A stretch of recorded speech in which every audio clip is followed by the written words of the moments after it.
Station को बंद कर दो, आईपीसी सीआरपीसी को जला दो जनता के सामने लाकर, और बोल दो कि इंसाफ नहीं होगा, जुल्म ही होगा, जुल्म ही होगा।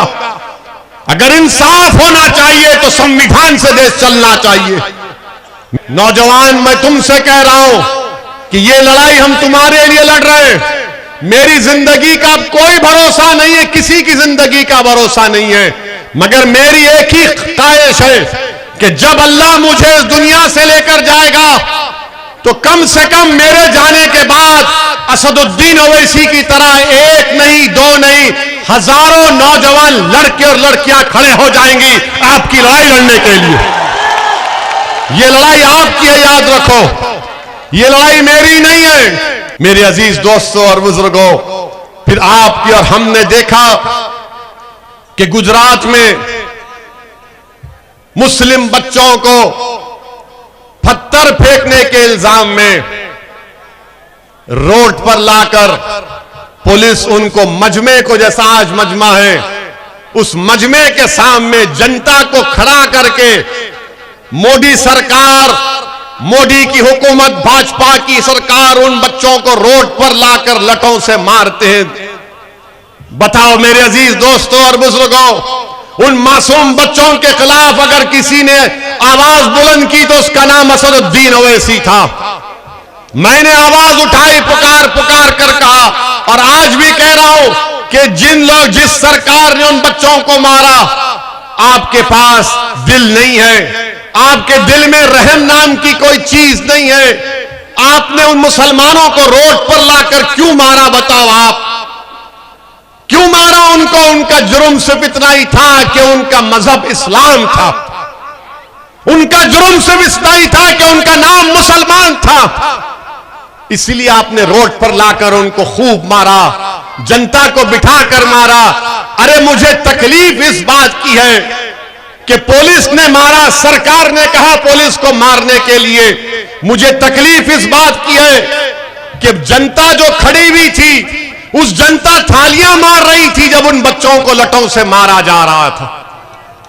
बताओ आप, ये क्या इंसानियत है?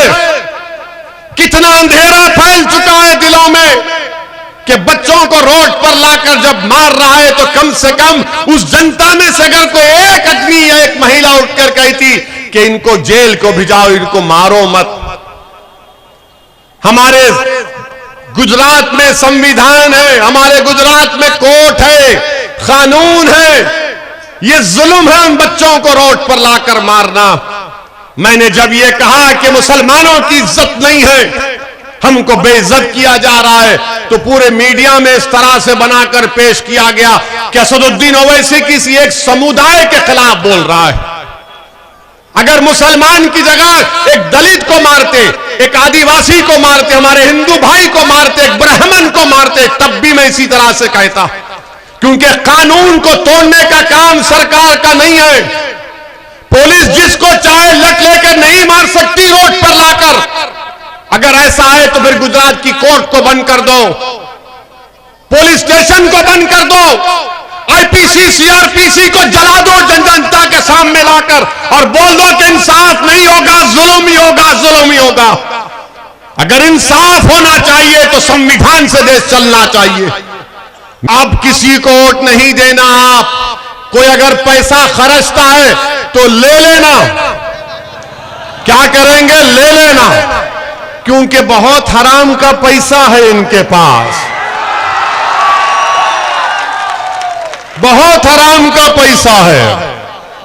ले लेना और बोलना ओवैसी भाई ने कहा था दिए तो ले लेना,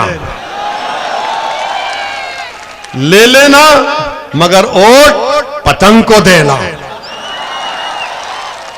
कोई बुरी बात नहीं, उन्हें दे रहे, आप क्यों नहीं लेते? 15 लाख अकाउंट में नहीं आए, कम से कम चुनाव में तो आ रहे। नौकरी नहीं दिए तो कम से कम वो नोट तो निकल रही। मेरे अजीज दोस्तों, अब हमारे आज के इस जनसभा के बाद कल से पूरे हजरत इबलीस के दोस्त शुरू हो जाएंगे बापू नगर में। इबलीस के लोग शुरू हो जाएंगे। उसकी बातों में नहीं आना, वो जज्बाती बात करता है, तुम लोग खुश हो जाएंगे उसको वोट नहीं देना। सोचना, अब नहीं सोचना मेरे भाई, मेरी मां और बहनों, अब नहीं सोचना, मेरे बुजुर्गों अब नहीं सोचना। अब मुकम्मल यकीन के साथ आप इस दीवाने का साथ दो, पूरे यकीन के साथ, पूरे एतमाद के साथ, क्योंकि आपकी भी कोई आवाज होना चाहिए, कोई आपके दिलों में छुपे हुए गम को बयान कर सके, कोई तुम्हारे ख्वाबों को पूरा करने की बात कर सके, कोई तुम्हारे नौजवान बच्चों को हाथ पकड़कर हौसला दिला सके कि बेटे मायूसी को खरीब आने मत दे, हौसला रख। मेरे अजीज दोस्तों, मेरी इज्जतदार मां और बहनों, यही चंद गुजारिशात मुझे आप तक पहुंचाना था। मैं उम्मीद करता हूं कि अल्लाह आपके दिलों में मंजलिस की मोहब्बत पैदा करेगा। मैं दुआ करता हूं अल्लाह से, नबी करीम सल्लल्लाहु अलैहि वसल्लम के सदक़े और तुफैल में, कि अल्लाह आपके दिलों में मंजलिस की मोहब्बत को पैदा करेगा और वो मोहब्बत इंशाअल्लाह मंजलिस के विधायक को आप लोग कामयाब करेंगे। मेरी तकारीर, मेरे जज्बाती तकारीर या मेरे जुमलों से किसी के दिल में मोहब्बत पैदा नहीं हो सकती है।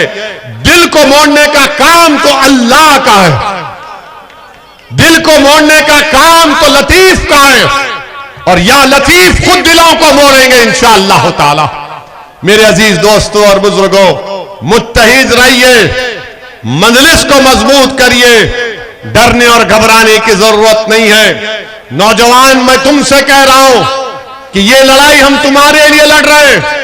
मेरी जिंदगी का कोई भरोसा नहीं है, किसी की जिंदगी का भरोसा नहीं है, मगर मेरी एक ही ख्वाहिश है कि जब अल्लाह मुझे इस दुनिया से लेकर जाएगा तो कम से कम मेरे जाने के बाद असदुद्दीन ओवैसी की तरह एक नहीं, दो नहीं, हजारों नौजवान लड़के और लड़कियां खड़े हो जाएंगी आपकी लड़ाई लड़ने के लिए। ये लड़ाई आपकी है, याद रखो, ये लड़ाई मेरी नहीं है। अगर मैं हैदराबाद से गुजरात को आया हूं और आता रहूंगा इंशाअल्लाह ताला, तो मैं अपनी लड़ाई लड़ने नहीं आया हूं, मैं आपको लीडर बनाने आया हूं। मैं आपके ख्वाबों को पूरा करने की कोशिश करने की पूरी कोशिश कर रहे हैं। तो मेरी मां और बहनों, मेरे बुजुर्गों, नौजवानों, आओ मंजलिस को मजबूत करो। ये तुम्हारी आवाज है, ये तुम्हारी पहचान है, ये तुम्हारी ताकत है नौजवानों। इसीलिए हम आपसे कह रहे हैं कि मुत्तहिद हो जाओ, एक हो जाओ, चाहे बापू नगर हो या कोई और विधानसभा हो, मंजलिस को कामयाब करिए और मेरे साथ नारा लगाइए, भारत जिंदाबाद, जिंदाबाद, जिंदाबाद, भारत जिंदाबाद। नारे तकबीर, नारे तकबीर। अस्सलाम वालेकुम व रहमतुल्लाहि व बरकातहू।